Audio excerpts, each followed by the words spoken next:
আগের দিন গ্র্যাভিটেশনের পোটেনশিয়াল করেছিলাম, তাই না? গ্র্যাভিটেশনাল পোটেনশিয়াল হয়েছিল, ইলেকট্রিক ফিল্ড আমাদের কমপ্লিট হয়ে গেছিল, কিন্তু গ্র্যাভিটেশনাল পোটেনশিয়াল যে ক্যালকুলেশন করেছিলাম সেখানে কি ছিল, শুধুমাত্র কোনো একটা এর মাসের বাইরে ক্যালকুলেশন করেছিলাম, তাই না? সেখানে আমরা কি দেখেছিলাম যে যদি ধরো এটা একটা স্ফিয়ার আছে, সেই স্ফিয়ারের রেডিয়াস হলো ক্যাপিটাল আর। তো আমি তোমাদের বাইরে এর আগের দিন ক্লাসে যেটা করিয়েছিলাম সেটা হলো এই স্ফিয়ারের বাইরে, মানে ধরো এর সেন্টার থেকে একটা ডিস্টেন্স, সার্টেন ডিস্টেন্স, এই ডিস্টেন্স এখানে, এই আর ডিস্টেন্সে গ্র্যাভিটেশনাল পোটেনশিয়ালের ভ্যালু কত হবে সেটা তোমাদের আমি শিখেছিলাম। সেটার ভ্যালু কত ছিল মনে আছে? কত ছিল? মাইনাস জি, এই পুরো স্ফিয়ারটার মাস যদি ক্যাপিটাল এম হয় তাহলে জি এম বাই আর, যদি আমি পোটেনশিয়ালের কথা বলি তাহলে। আর যদি পোটেনশিয়াল এনার্জির কথা বলি তাহলে যদি আমি বলি যে এখানে স্মল এম মাসের কোনো অবজেক্ট রাখা আছে, তাহলে এটা হবে পোটেনশিয়াল,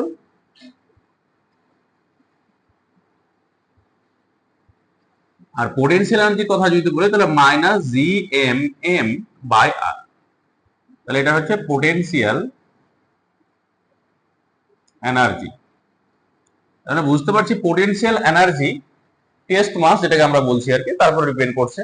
কিন্তু যদি পোটেনশিয়ালের কথা বলি তাহলে সেটা শুধুমাত্র সোর্স মাস, মানে যেটার জন্য পোটেনশিয়াল তৈরি হচ্ছে বা ফিল্ড তৈরি হচ্ছে তারপর ডিপেন্ড করছে। এটা এর আগের দিন আমরা ক্লাস অলরেডি পড়েছিলাম। কিন্তু যদি আমি এই স্ফিয়ারটার ভিতরে যাই, ইনসাইডে যাই, মানে ধরো আমাদের আর্থের কথা যদি আমি বলি, তাহলে আমাদের আর্থ কি সলিড স্ফিয়ার না হলো স্ফিয়ার? Solid sphere. যদি ইউনিফর্ম না, তো আমরা এখানে বোঝার সুবিধার্থে ধরে নেবো যে আর্থ হচ্ছে একটা uniform solid sphere.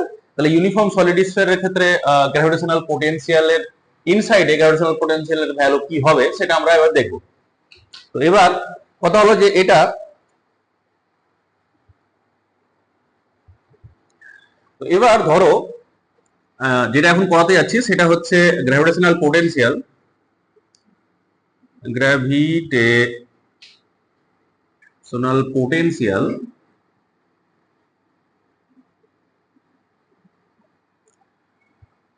of a solid sphere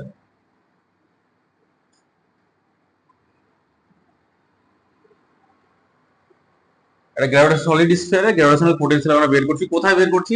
ইনসাইডে। ইনসাইডে বের করবো, আউটসাইডে বের করবো, সব জাতি বের করবো আর কি, আমরা ইনসাইডের জন্য করবো। এবার ইনসাইডের জন্য যে ক্যালকুলেশনটা সেটা আমাদের সিলেবাসের মধ্যে নিয়ে আর কি। তো আমরা এই এর ক্যালকুলেশন করে যে ভ্যালুটা হয় সেই ভ্যালুটা আমরা মনে রেখে দেবো আর কি।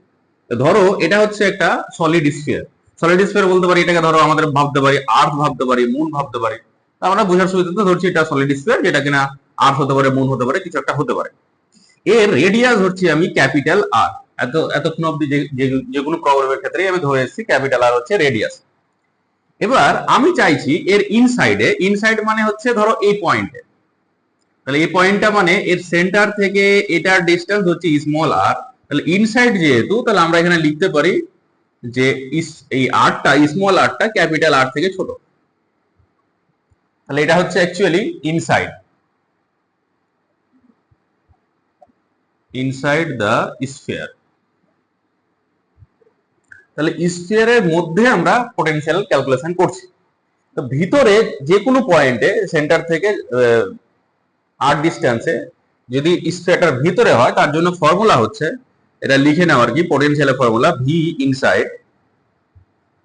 এর জন্য ফর্মুলা হচ্ছে মাইনাস, মাইনাস সাইন তো থাকবেই, কারণটা বলেছিলাম যে পোটেনশিয়াল মাইনাস কেন, কি কারণের জন্য বলেছিলাম পোটেনশিয়াল ভ্যালু মাইনাস কিসের জন্য হয়? অ্যাট্রাকশন ফোর্সের জন্য যদি পোটেনশিয়াল জেনারেট হয় বলে এখানে আমরা মাইনাস সাইন পাই। তাহলে ভি ইনসাইড এর ভ্যালু হচ্ছে মাইনাস জি ক্যাপিটাল এম, এই পুরোটার মাস যদি আমি ক্যাপিটাল এম মাস ধরি তাহলে minus G capital M by 2r cube. এই ক্যাপিটাল আরটা কি? রেডিয়াস অফ দা এই সলিড স্ফিয়ার। যদি আমরা আর্থের কথা বলি তাহলে আর্থের রেডিয়াস হবে, যদি মুনের কথা বলি তাহলে মুনের রেডিয়াস হবে। আচ্ছা, ইনটু 3r স্কোয়ার, ক্যাপিটাল এর square minus small R square.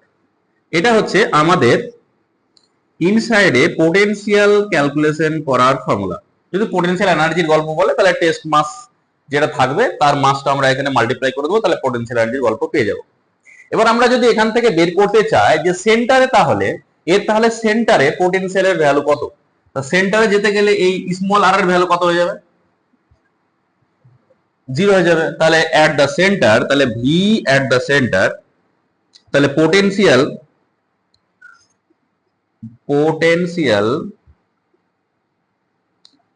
at the center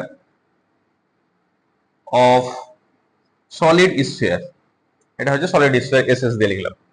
তাহলে এক্ষেত্রে ভি সেন্টার আমি যদি লিখি, তাহলে ভি সেন্টারের ক্ষেত্রে কত হয়ে যাবে, আমাদের সেন্টারের গল্প যদি করি তাহলে মানে বুঝতে পারছি যে আর ইকুয়ালস টু 0 হবে। সেন্টারে আসতে গেলে এই পয়েন্টটা এখানে চলে আসবে, তাহলে আর এর ভ্যালু 0 হয়ে যাবে। তাহলে ভি সেন্টারের ক্ষেত্রে এই ইকুয়েশনে যদি বসাই, তাহলে minus G capital M by 2r cube, ঠিক আছে, 3r স্কোয়ার মাইনাস এই স্মল আর এর জায়গাতে হয়ে যাবে 0, তার স্কোয়ার মানে 0 হয়ে যাবে। এটাকে যদি একটু সিম্পলিফাই করি, তাহলে minus G capital M by 2r cube, এখান থেকে আর স্কোয়ার আর আর কিউব এটা কেটে যাবে, আর এই 3টা সামনে চলে আসবে, তাহলে 3/2, এটাকে একবার লিখে দিচ্ছি আমি, সুবিধা হবে তোমাদের। তাহলে 3/2 জি ক্যাপিটাল এম বাই আর, সামনে একটা মাইনাস সাইন, এটা হচ্ছে ভি সেন্টার।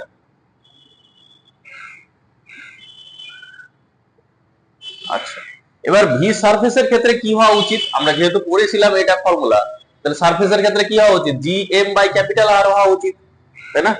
এবং এই ফর্মুলা যেহেতু আমি বলছি সেন্টার থেকে সারফেস অবধি অবে হবে, তাহলে এই ফর্মুলাতে যদি আমি সারফেসের জন্য ক্যালকুলেশন করি, তাহলে minus G M by capital R আসা উচিত। তাহলে একটা সারফেসের জন্য আমরা বের করে নিই, এই পদ্ধতিতে যদি আমি বের করতে চাই, তাহলে এট দ্য সারফেস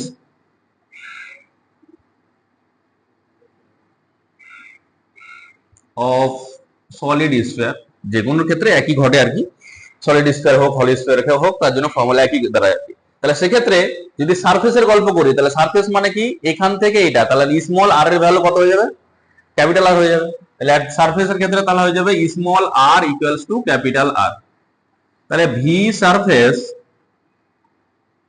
এর জন্য তাহলে ভ্যালু কত হয়ে যাবে, এই ফর্মুলাতে পুট করো, তাহলে minus G capital M by 2r cube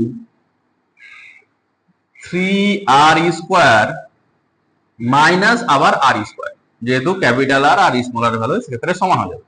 এটা যদি ক্যালকুলেশন করে, তাহলে এখান থেকে এটা বাদ দিলে হচ্ছে 2r স্কোয়ার, এই 2r কেটে যাবে, তাহলে মাইনাস জি ক্যাপিটাল এম, আচ্ছা লিখে দিচ্ছি 2r square by 2r cube, তাহলে এখান থেকে 2 কেটে গেল, একটা আর স্কোয়ার কেটে দিলে, তাহলে minus G capital M by R হচ্ছে, যেটা আমাদের ফর্মুলা অ্যাকচুয়ালি ছিল। তাহলে সারফেসের জন্য ফর্মুলা হচ্ছে আমাদের এটা, আর সেন্টারের জন্য ফর্মুলা হচ্ছে এটা, আর আউটসাইডের জন্য তো ফর্মুলা আমাদের এটা ছিলই।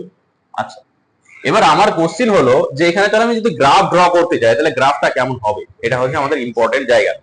আচ্ছা, তোমরা আমাকে বলো যে এই স্মল আর এর ভ্যালু যত বাড়বে, এই স্মল আর এর ভ্যালু যত বাড়বে, এই ভ্যালুটা তত কমবে না বাড়বে? যদি আমি নেগেটিভ সাইন বাদ দিয়ে বলি, মানে এই সাইনটাকে বাদ দিয়ে বলি, তাহলে বলো কি হবে? এটার ভ্যালু যত বাড়বে, এটার ভ্যালু কি হবে, তত কমবে। আর এটা যদি ধরে বলি, তাহলে বাড়বে। এবার গ্রাফটা যদি আমি ড্র করতে যাই, তাহলে সেন্টারের ভ্যালু হচ্ছে 3/2 জিএম বাই আর, যদি সাইন বাদ দিয়ে আমি ড্র করি তাহলে। আর সারফেসে কত চলে আসে, জিএম বাই আর, তাহলে কোনটার ভ্যালু বেশি, সেন্টারে না সারফেসে? যদি নেগেটিভ সাইনটা বাদ দিয়ে বলি, সেন্টারে বেশি, সারফেসে কম, তাহলে সেন্টার থেকে সারফেস অবধি ভ্যালু আস্তে আস্তে ফল করেছে। আচ্ছা, এবার আউটসাইডের ক্ষেত্রে তো আর এর ভ্যালু আরো বাড়বে, তাহলে এই ভ্যালুটা আরো কমবে। তাহলে গ্রাফটা যদি আমি ড্র করতে যাই, তাহলে গ্রাফটা কেমন হবে?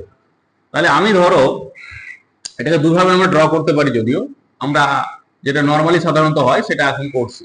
আচ্ছা, এটা পুরোটা আসছে দেখো তো। আচ্ছা, এবার আমি ধরলাম এটা হচ্ছে আমাদের আর সেন্টার থেকে ডিস্টেন্স, এটা হলো সেন্টার, তার মানে অরিজিন, যেটাকে বলছি অরিজিনই সেন্টার আছে। আর এটা হচ্ছে আমাদের পোটেনশিয়াল ভি। তো এবার দেখতে পাচ্ছি সেন্টারে, মানে যখন আর এই আর এর ভ্যালু হচ্ছে 0, মানে সেন্টারে এর পোটেনশিয়ালের ভ্যালু হচ্ছে কত, minus 3/2 GM by R.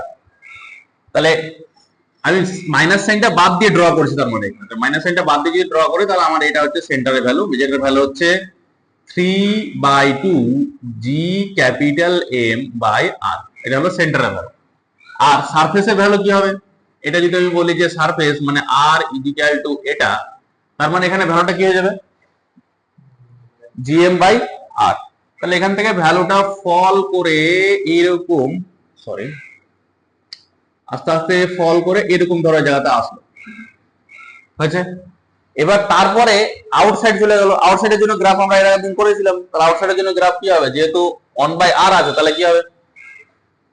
1/r থাকলে এইরকম ভাবে ইনফাইনাইটে গিয়ে মিলবে, হয়েছে। এবার এখানে যে গ্রাফটা আমি ড্র করলাম সেটা সাইন ধরে না সাইন বাদ দিয়ে? সাইন বাদ দিয়ে। এবার অ্যাকচুয়ালি যদি আমি অ্যাকুরেট ভাবে ড্র করতে চাই তাহলে কিভাবে ড্র করা উচিত? উল্টো করতে হবে। তাহলে সেক্ষেত্রে যদি আমি ড্র করতে চাই, তাহলে যদি এক্সামে আমি দুটো বলে দিচ্ছি আর কি, এটা হচ্ছে ভি, এটা হচ্ছে আর। যদি উইথ সাইন ড্র করতে চাই তাহলে কি হবে? এই ভ্যালুটা উপরের দিকে না হয়ে নিচের দিকে হবে। এটা হচ্ছে সেন্টার, কেন এইটাই হচ্ছে সেন্টার, এটা হচ্ছে আর ইজিক্যাল টু 0। তাহলে এখানে ভ্যালু হবে -3/2 জি ক্যাপিটাল এম বাই আর, এই ভ্যালুটা এখানে হবে। আর এটা যদি আমি বলি যে সারফেস মানে আর ইজিক্যাল টু ক্যাপিটাল আর, তাহলে এটা ভ্যালু আস্তে আস্তে ফল করে এখানে যাবে। তারপরে এই ভ্যালুটা কি হবে? এইরকম ভাবে কমতে কমতে, এইভাবে কমতে কমতে ইনফাইনাইটে গিয়ে ম্যাচ করবে। একদম পুরোপুরি ঠিক হলো না, মোটামুটি আমরা হাত দিয়ে ড্র করলে যা হয়। যদি আমরা এই সাইডের কথাও ভাবি তাহলে এই সাইডে আমরা সেম ভাবে ড্র করতে পারি। তাহলে এটা হচ্ছে অ্যাকুরেট। এবার এক্সামে দেখা গেল এই অপশনটাই দিয়েছে, চারটা অপশনের মধ্যে এটাই দিয়েছে, এটা নেই, তাহলে তোমাকে এটা অ্যান্সার করতে হবে, কিছু করার নেই। কিন্তু দেখা গেল এক্সামের অপশনে এটা একটা অপশনে আছে, চারটা অপশনের মধ্যে, আর এটা একটা আছে, আরো দুটো কিছু একটা আছে সামথিং। তাহলে তুমি কোনটা অ্যান্সার করবে? এটা করবে না এটা করবে? কোনটা অ্যাকুরেট বেশি? নিচেরটা অ্যাকুরেট বেশি না উপরেরটা অ্যাকুরেট বেশি? নিচেরটা। তাহলে আমরা এক্সামে যদি এরকম থাকে তাহলে আমরা নিচেরটাকে করবো আর কি। তাহলে দুটোর মধ্যে যেটা পরীক্ষা দেবে সেই অনুযায়ী আমরা এটাকে সলভ করবো। তো এটা হচ্ছে আমাদের সলিড স্ফিয়ারের জন্য ইনসাইডে ভ্যালু কত হবে, আউটসাইডে ভ্যালু কত হবে, কিভাবে ভ্যালু ভ্যারি করছে সেটা আমরা দেখলাম। আচ্ছা, ইনসাইডে ভ্যালু পাচ্ছি আমরা এটা, সারফেসে ভ্যালু পাচ্ছি এটা, তার বাইরে ভ্যালু আস্তে আস্তে কি হচ্ছে? কমছে। এবার আমি যদি বলি যে আগে যেরকম ক্যালকুলেশন করছিলাম যে ধরো এখান থেকে একটা, অ্যাকচুয়ালি তো এখান থেকে পাঠাচ্ছিলাম যে কোনো অবজেক্টকে, যে কাইনেটিক এনার্জি কত লাগবে বা পোটেনশিয়াল এনার্জি চেঞ্জ কত হচ্ছে, তার এখান থেকে যদি অঙ্ক আমি করি যে ধরো মিডিল থেকে কোন এক জায়গা থেকে একটা অবজেক্টকে ছুড়লাম, তাহলে কতটা হাইটে উঠবে, তাহলে সেক্ষেত্রে এই ফর্মুলা আমাদের লাগবে, করাচ্ছি আমি একটা অঙ্ক, তখন এটাকে ক্লিয়ার হয়ে যাবে। আচ্ছা, এটা গেল আমাদের gravitational potential for solid sphere. Solid স্ফিয়ারের জন্য গেল, ইনসাইডে করলাম, সারফেসে করলাম, আউটসাইডে করলাম। এবারে করবো যেটা, সেটা হচ্ছে ফর হলো স্ফিয়ার। হলো স্ফিয়ার হলে ভিতরে কোনো মাস থাকবে না? থাকবে না? থাকবে। তো সেটার জন্য কেমন হবে সেটা আমরা দেখবো।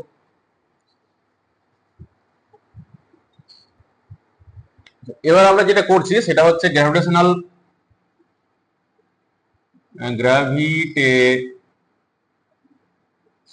পোটেনশিয়াল ফর হলো স্ফিয়ার। তাহলে হলো স্ফিয়ারের জন্য আমরা ক্যালকুলেশন করব। হলো আর থিন দুটোই আমরা ইউজ করতে পারি, মানে যে স্ফিয়ারটা আমরা নিচ্ছি তার ভিতরে কোনো মাস নেই।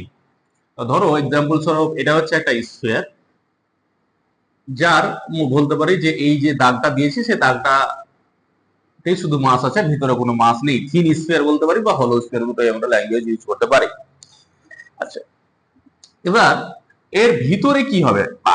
বাইরের জন্য তো ফর্মুলা আমরা সবাই জানি যে এর আউটসাইড, এর জন্য আমি যদি ভি আউটসাইড এর গল্প যদি করি, মানে এর রেডিয়াস যদি আমি বলি যে এখান থেকে এটুকু রেডিয়াস হচ্ছে ক্যাপিটাল আর, তাহলে আউটসাইড মানে হচ্ছে আমার হচ্ছে আরটা এই ক্যাপিটাল আর থেকে বড়, এটা হচ্ছে আউটসাইড। আউটসাইডের জন্য ফর্মুলা আমরা প্রত্যেকেই জানি যে যদি আউটসাইডে আমরা যাই তাহলে সেক্ষেত্রে সমস্ত মাস, যেটুকু মাস আছে সেটা তার সেন্টারে ধরে নিতে পারি, দিয়ে ক্যালকুলেশন করতে পারি। এটার মাস হচ্ছে ক্যাপিটাল এম, তাহলে হচ্ছে -জি ক্যাপিটাল এম বাই আর হবে। আউটসাইডের ক্ষেত্রে ফর্মুলা সেম সবার ক্ষেত্রে। এবার যদি ইনসাইডের গল্প করি, তাহলে ইনসাইডেরটা আমরা কিভাবে ক্যালকুলেশন করবো? এটা করার আগে আমাদের একটা রিলেশন আছে আর কি, সেটা হচ্ছে E equals to minus dV by dr. এখানে ডিভি বাই ডিআর হবে, একটা রিলেশন আছে আমাদের মধ্যে, এর মধ্যে আছে, সেটা হচ্ছে পোটেনশিয়াল আর ফিল্ডের মধ্যে। তো এখানে যেহেতু গ্র্যাভিটি পড়ছি আমরা, গ্র্যাভিটেশনাল পোটেনশিয়াল আর গ্র্যাভিটেশনাল ফিল্ড হবে। যদি ইলেকট্রিক পোটেনশিয়ালের কথা বলতাম তাহলে ইলেকট্রিক পোটেনশিয়াল আর ইলেকট্রিক ফিল্ড হবে। যখন আমরা ইলেকট্রোস্ট্যাটিক্স পড়বো তখন আমরা এটাকে ডিটেলসে পড়বো, জানবো আর কি।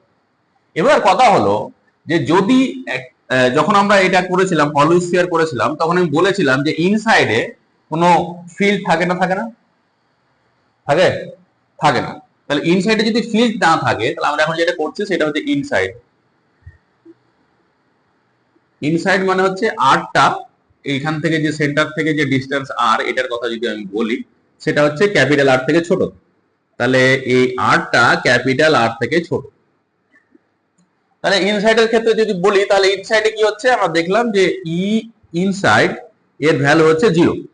তো ই ইনসাইডের ভ্যালু যদি 0 হয় তাহলে আমাকে বলো, এই ইকুয়েশন থেকে আমাকে বলো যে ডিভি বাই ডি আর এর ভ্যালু 0।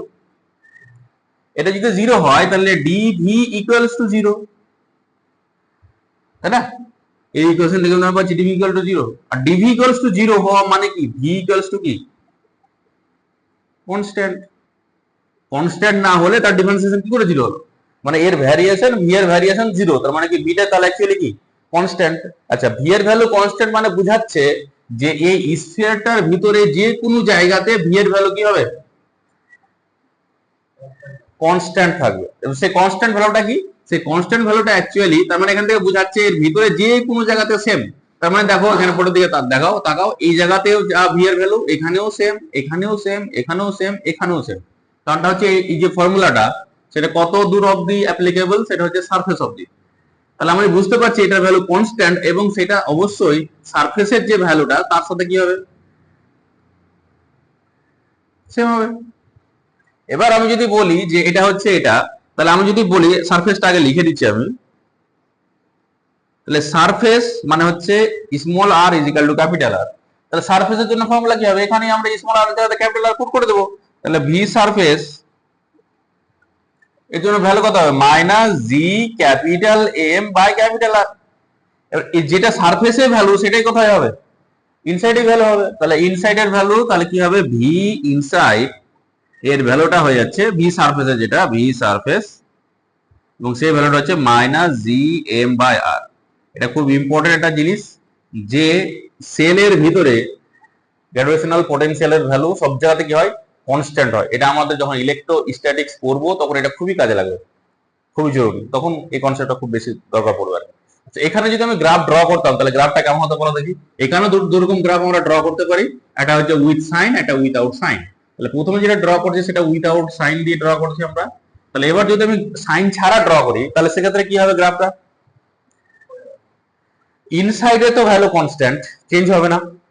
আচ্ছা, তাহলে ইনসাইড মানে এই অবধি, এটা হচ্ছে তার সেন্টার, আর এটা হচ্ছে small r is equal to capital R. তাহলে এখান থেকে এটা হচ্ছে এটা, তাহলে ইনসাইডে এখান থেকে এত দূর অবধি ভ্যালু হচ্ছে কনস্ট্যান্ট।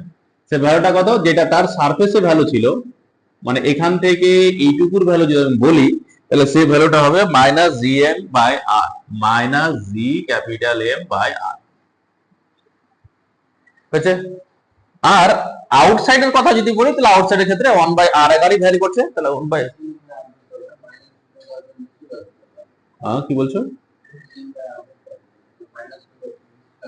ও হ্যাঁ সরি, আমি এখানে অ্যাকচুয়ালি করছি জিএম বাই আর করছি, হয়েছে সাইন উইদাউট সাইন ধরে ক্যালকুলেশন করছি, মানে গ্রাফটা ড্র করছি। এবার যদি সাইন ধরে গ্রাফটা ড্র করি তাহলে সেক্ষেত্রে কি হবে, হ্যাঁ নিচের দিকে হবে। তো নিচের দিকে আমরা সেটা ড্র করবো এবার।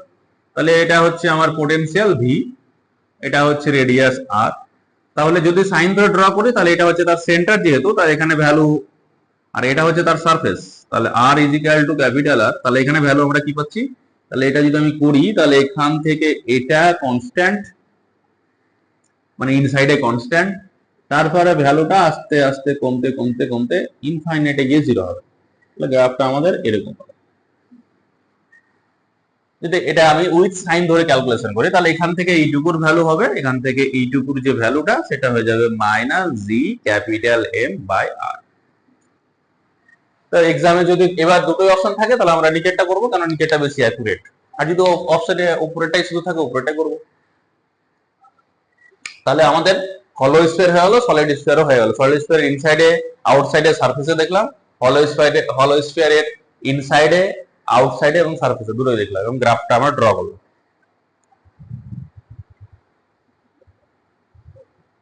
এবার হলো যে দুটো জিনিস আমরা শিখলাম সে দুটো জিনিস থেকে কি কি টাইপের প্রবলেম দিতে পারে।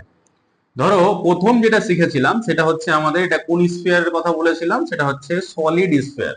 সলিড স্ফিয়ার মানে এর পুরোটাতে আমাদের মাস আছে, পুরোটা জুড়েই আমাদের এর মাস আছে।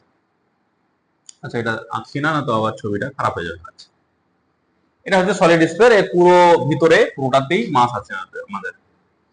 এবার এখানে ধরো তোমাকে একটা ইয়ে দিল আর কি, যে একটা অবজেক্টকে এনিহাউ যেভাবে সম্ভব হতে পারে আর কি, যে সেন্টার, এটা হচ্ছে তার সেন্টার, অবজেক্টকে এর সেন্টার থেকে সারফেসে আমি নিয়ে যাচ্ছি, তাহলে সেক্ষেত্রে আমাকে ওয়ার্ক ডান কত করতে হচ্ছে।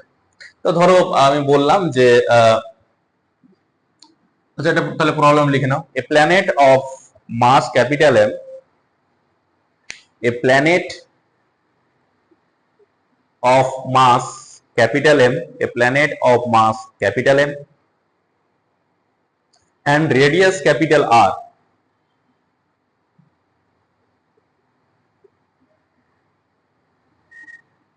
মাস হচ্ছে ক্যাপিটাল এম এবং রেডিয়াস হচ্ছে কত, capital R, and an object of mass small m, an object of mass small m is bring from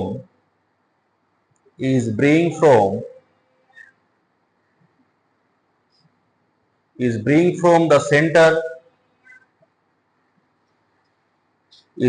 bring from the center of the planet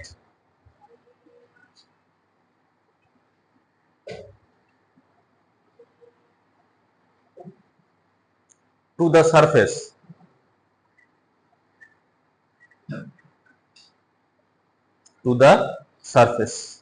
calculate the work done,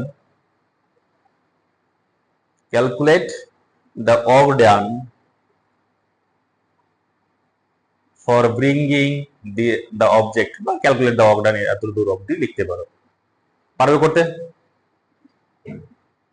কিভাবে শিখেছিলাম, সেন্টারে কত আর সারফেসে কত দিয়ে ক্যালকুলেশনটা করো, না পারলে আমি করিয়ে দিচ্ছি। দেখো তো প্রবলেমে যেটা বললাম যে অবজেক্টটাকে সেন্টার থেকে আমি নিয়ে যাবো কোথায়, সারফেসে। তো সেন্টারে এটার মাস, পুরোটার মাস ধরে বললাম আমি ক্যাপিটাল এম, আর তার রেডিয়াস এখান থেকে রেডিয়াস হচ্ছে ক্যাপিটাল আর। তাহলে এর সেন্টারে গ্র্যাভিটেশনাল পোটেনশিয়াল এনার্জি, তাহলে গ্র্যাভিটেশনাল পোটেনশিয়াল এনার্জি কি আমরা ইউ দিয়ে লিখছি না ডাবল দিয়ে লিখেছিলাম? ইউ দিয়ে লিখেছিলাম, যা দিয়ে লিখেছিলাম। তাহলে ইউ ইন সেন্টার কত হবে, মাইনাস জি ক্যাপিটাল এম, একটা করলাম, কত সেন্টারে কত ছিল,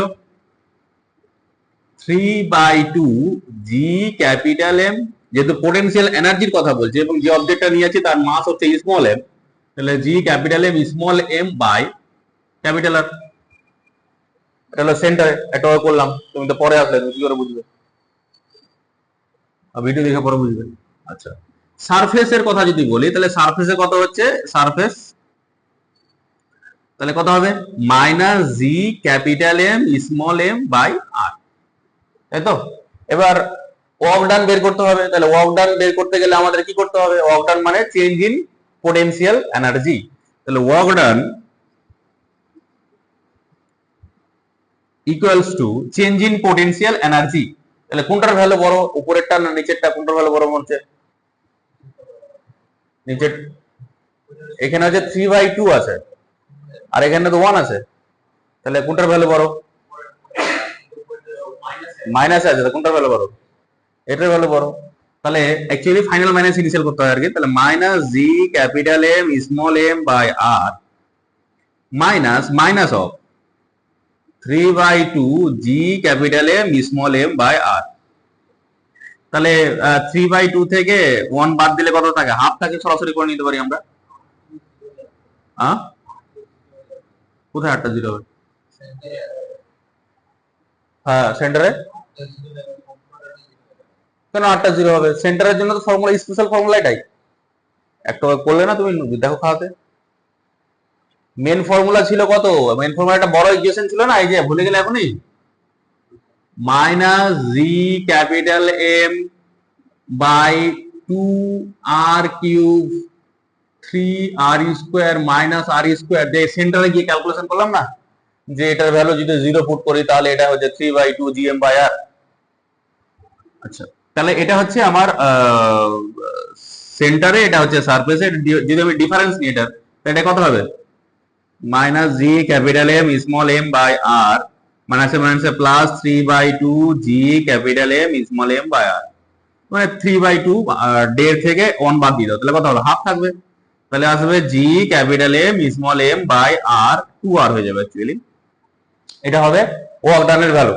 এবার পরীক্ষাতে অঙ্ক এটাও দিতে পারে যে ক্যালকুলেট দ্য ভেলোসিটি, মানে তোমাকে বলতে পারে যে একটা ভেলোসিটি ক্যালকুলেট করো এই অবজেক্টটার, যে ভেলোসিটি থেকে ছুড়লে সে এখান থেকে সারফেসে গিয়ে পৌঁছাবে। Calculate the thrown velocity for which an object from the centre rich to the surface. তাহলে এখান থেকে কি করবো? এটা ইকুয়ালস টু কত করে দেবো? Half MV square. এটা এর আগের ক্লাসে আমি শিখেছি। তাহলে এটা work done equal to half MV square করে দেবো। এখান থেকে ক্যালকুলেশন করলে আমরা বের করতে পারবো কত ভেলোসিটিতে ছুড়লে সে কোথায় গিয়ে পৌঁছাবে, সারফেসে গিয়ে পৌঁছাবে। অঙ্ক তো এটাও থাকতে পারে যে একটা অবজেক্টকে আমরা r/2 এত পরিমাণ গর্তের মধ্যে নিয়ে গেলাম, সেখান থেকে কত ভেলোসিটিতে ছুড়লে সেটা সারফেসে এসে পৌঁছাবে। আমরা এভাবে সেম ভাবে ক্যালকুলেশন করতে পারবো, তাই তো? এবার বলতে পারে যে একটা কুয়ো আছে, কুয়োর মধ্যে একটা ব্যাঙ আছে, এর বললো যে ব্যাঙটাকে লাফ দিয়ে উপরে আসতে হবে, তাহলে কত ভেলোসিটি দিয়ে সে লাফালে উপরে এসে পৌঁছাবে। ঠিক আছে, সাধারণত যদি ডেপথটা খুব বেশি না হয় তাহলে নর্মাল ক্যালকুলেশন করে নিতে পারি, কিন্তু যদি বলে যে কুয়োটার ডেপথ অনেক বেশি, r/2, হাইপোথেটিক্যাল একটা কনসেপ্ট আর কি, যে একটা কুয়ো আছে সেটা রেডিয়াস হচ্ছে r/2, সেখান থেকে কত ভেলোসিটিতে লাফ দিলে সে সারফেসে এসে পৌঁছাবে, তাহলে এটা equals to half MV square করবো। r/2 হলে এটা হবে না, তখন এখানের জন্য ক্যালকুলেশন আমরা এই ফর্মুলা থেকে বের করব। এখানে কত পুট করবো? r/2 দিয়ে ক্যালকুলেশন করে এর পোটেনশিয়াল বের করব, সারফেসের বের করব, দুটো ডিফারেন্স নেব, সেটাকে হাফ এমভি স্কয়ারের সাথে সমান করে দেবো। হলো, এটা কোশ্চেন এরকম টাইপের রিলেটেড কোশ্চেন দিতে পারে। আরেকটা টাইপ হতে পারে, সেটা হচ্ছে আমাদের এটা হলো সলিড স্ফিয়ারের জন্য, এবার হতে পারে হলো স্ফিয়ারের জন্য তোমাদের প্রবলেম এরকম দিতে পারে। মানে তোমাদের শুধুমাত্র এখানে তো যে প্রবলেম দিবে সেটা দিবে তোমাদের শুধুমাত্র যাচাই করার জন্য যে তুমি ব্যাপারটা জানো কিনা। বললো কি, একটা অবজেক্ট সেন্টারে ছিল, এর সেন্টারে ছিল, সেই অবজেক্টটাকে আমি এখানে নিয়ে আসলাম। কত দূরে নিয়ে আসলাম? সেন্টার থেকে, আছে ধরো এটা না ধরে, সেন্টার থেকে তার সারফেসে নিয়ে আসলাম।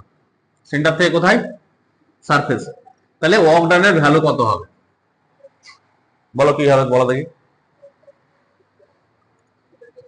সেন্টার থেকে সারফেসে, সেন্টারে পোটেনশিয়ালের ভ্যালু কত হবে? এটা কিন্তু হলো স্ফিয়ার, সেন্টারে পোটেনশিয়ালের ভ্যালু কত? কত? একটু কত বললাম, মাইনাস জি ক্যাপিটাল এম, এর মাস যদি ক্যাপিটাল এম বললি আর এরিয়া যদি আর বললি, এটা। আচ্ছা, সারফেসে কত?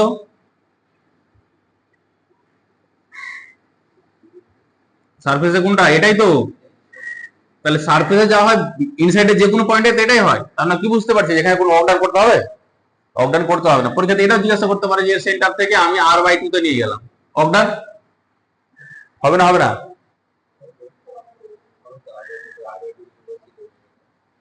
বারবার একটা কথা বলে আসি, হলো স্ফিয়ারের মিডিলে ভিতরে যে কোনো জায়গাতে পোটেনশিয়ালের ভ্যালু সেম। তো পোটেনশিয়ালের ভ্যালু যদি সেম হয় তাহলে পোটেনশিয়ালের কি কোনো চেঞ্জ পাবো? পাওয়া যাবে না, যাবে না? পোটেনশিয়ালের ভ্যালু সেম মানে কি, এখানে যদি পোটেনশিয়ালের ভ্যালু আমি বলি -10, তাহলে এখানেও ভ্যালু -10, এখানেও ভ্যালু -10, প্রত্যেক জায়গাতে ভ্যালু তো -10ই হবে। কেন কি বললাম যে যদি হলো স্ফিয়ার হয় তাহলে ইনসাইডে প্রত্যেক জায়গাতে ভ্যালু কি হবে? সেম হবে। তো যদি প্রত্যেক জায়গাতে ভ্যালু সেম হয় তাহলে ওয়ার্ক ডানের ভ্যালু কত হবে? 0 হবে। আমি তো আশা করেছিলাম উত্তরটা বলতে হবে, তাহলে বলতেই পারলে না।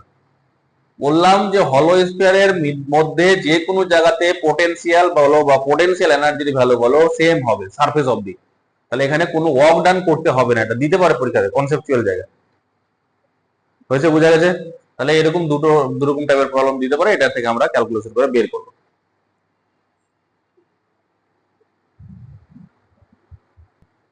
তাহলে এখন যেটা আমরা করতে যাচ্ছি সেটা হচ্ছে স্কেপ ভেলোসিটি। স্কেপ ভেলোসিটি তাহলে স্কেপ ভেলোসিটি জিনিসটা কি? স্কেপ করার অর্থ হচ্ছে পালিয়ে যাওয়া, তাই না? তাহলে স্কেপ ভেলোসিটি মানে বোঝায় যে ধরো, বোঝার সুবিধার্থে আমি তো ধরছি, ধরো এটা একটা অবজেক্ট, অবজেক্টটা ধরো এটা হচ্ছে আমাদের একটা অবজেক্ট যার মাস হচ্ছে ক্যাপিটাল এম। ভালো করে বুঝবে ব্যাপারটা। কাজ করি আর বুঝতে সুবিধা হবে তোমার, একটু বড় করে আগে। এটা একটা অবজেক্ট যার মাস হচ্ছে ক্যাপিটাল এম এবং তার রেডিয়াস হচ্ছে ক্যাপিটাল আর। রেডিয়াস থাকতে পারে না থাকতে পারে, সেটা পরে বলবো। এবার এর একটা ফিল্ড আছে, তাই না? যদিও থিওরিটিক্যালি সেই ফিল্ডটা কতদূর পর্যন্ত বিস্তৃত আছে, ইনফাইনাইট ডিস্টেন্স পর্যন্ত। কিন্তু আমাদের বোঝার সুবিধার্থে ধরো, তোমাদেরকে আমি বোঝার জন্য আমি ধরে নিচ্ছি যে এর এত দূর পর্যন্ত ফিল্ড আছে, তাহলে এটাই হচ্ছে তার জন্য ইনফাইনাইট ডিস্টেন্স। তাহলে এর বাইরে কি কোনো এর ফিল্ড আছে? তাহলে ধরে নিচ্ছি এর সেন্টার থেকে এতটা হচ্ছে আমাদের ইনফাইনাইট ডিস্টেন্স, আমাদের বোঝার সুবিধার্থে। কিন্তু অ্যাকচুয়ালি এই ডিস্টেন্সটা কত? অনেক দূর অবধি বিস্তৃত আছে। আমরা বোঝার সুবিধার্থে এতটা ধরছি।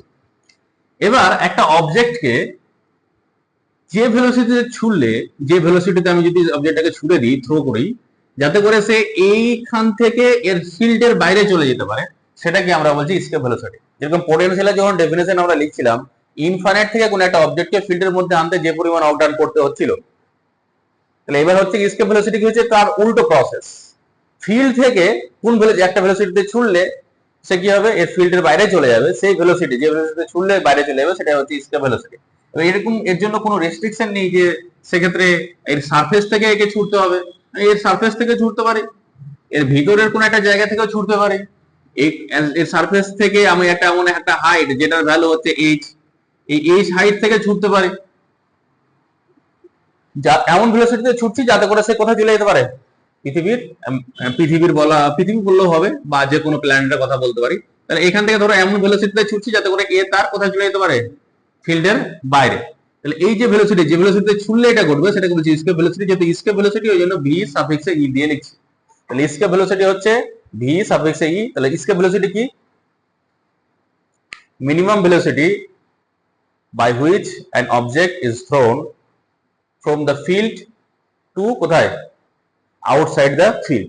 তাহলে ফিল্ডের ভিতর থেকে ফিল্ডের বাইরে পাঠাতে গেলে মিনিমাম যে ভেলোসিটি, সেটাকে বলছি আমরা স্কেপ ভেলোসিটি। সেটা তার সারফেস থেকে হতে পারে, এই সাইড থেকে হতে পারে, যে কোনো জায়গা থেকে হতে পারে। তো আমরা প্রথমে বোঝার সুবিধার্থে ধরছি যে একটা প্ল্যানেটের এইচ সারফেসের এইচ হাইট থেকে অবজেক্টটাকে ছুটছি। যদি আমি সারফেস থেকে ছুঁড়ি, তাহলে এইচ এর ভ্যালু কত পুট করবো? তখন 0 পুট করবো। আমি জেনারেল ফর্মুলা একটা ড্রাইভ করবো, সেখান থেকে আমরা এইচ এর জায়গাতে 0 পুট করে দেবো। হয়েছে? তাহলে আমি কোথা থেকে ছিল, অবজেক্টটা কোথায় ছিল? প্রথমে এখানে ছিল, তার মাস ধরলাম স্মল এম। হয়েছে? তাহলে এখানে আমাকে বলো তার পোটেনশিয়াল এনার্জি কত? তাহলে potential energy at height h কত হবে বলো দেখি, তাদের বলো। Minus G capital M small M by কত হবে? এখান থেকে এই ডিস্টেন্সটা কত? R plus h. হয়েছে? যদি স্কেপ করতে হয়, তাহলে এ কোথা থেকে কোথায় চলে যাবে? এখান থেকে কোথায় চলে যাবে? গ্র্যাভিটেশনাল ফিল্ডের কোথায়? বাইরে। তাহলে গ্র্যাভিটেশনাল ফিল্ডের বাইরে মানে কতটা ডিসটেন্স? এই সেন্টার থেকে ডিসটেন্সটা কতটা? Infinite distance. ইনফাইনাইট ডিসটেন্সে পোটেনশিয়ালের ভ্যালু কত হয়? 0, তাই তো? তাহলে যত এখান থেকে বাইরের দিকে যাচ্ছি, পোটেনশিয়ালের ভ্যালু আস্তে আস্তে কমছে না বাড়ছে? ভালো করে বলো। এর আগের দিন বলেছিলাম যে হাইট যত বাড়ে, পোটেনশিয়ালের ভ্যালু তত আস্তে আস্তে বাড়ে। ইনফাইনাইটের ভ্যালু সবচেয়ে বেশি হয়, সের ভ্যালু কত হয়? 0, তাই না? তাহলে potential at the potential outside the surface বা পোটেনশিয়াল এট দা ইনফাইনাইট। তাহলে potential energy at outside the field বলতে পারি, আউটসাইড দা ফিল্ড, বা বলতে পারি এট ইনফাইনাইট, সেটার ভ্যালু কত হয়ে যাবে? 0, তাই তো? তাহলে ওয়ার্ক ডান কত বলো দেখি? Final minus initial. তাহলে ওয়ার্ক ডানের ভ্যালু কত? 0, মানে ইনফাইনাইটে 0 minus of G capital M small M by R plus S. যেটা তোমাদের শিখেছিলাম, change in potential energy equals to work done. এটা খুবই পাওয়ারফুল ফর্মুলা এই চ্যাপ্টারের জন্য। তাহলে work done is equal to initial potential energy, sorry final potential energy minus initial potential energy, এটা হচ্ছে পোটেনশিয়াল এনার্জি চেঞ্জ। তাহলে কত পেয়েছি, মাইনাসে মাইনাসে প্লাস হয়ে যাচ্ছে, তাহলে G capital M small M by R plus H. যদি স্কেপ ভেলোসিটি পেতে হয়, তাহলে যে ভেলোসিটিতে ছুড়লে সে সারফেসের বাইরে চলে যাবে, তাই এটা কি করবো, এটা সমান কত করে দেবো, হাফ এম স্কয়ার। তাহলে if VE is the escape velocity,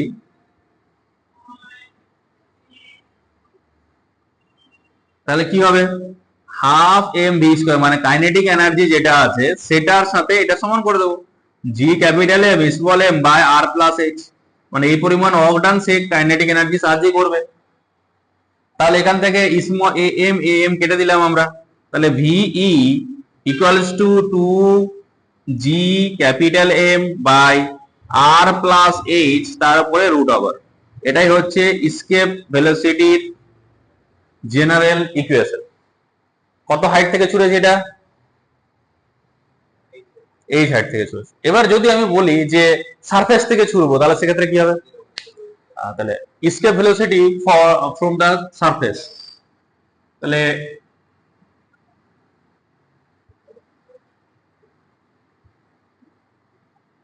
escape velocity of an object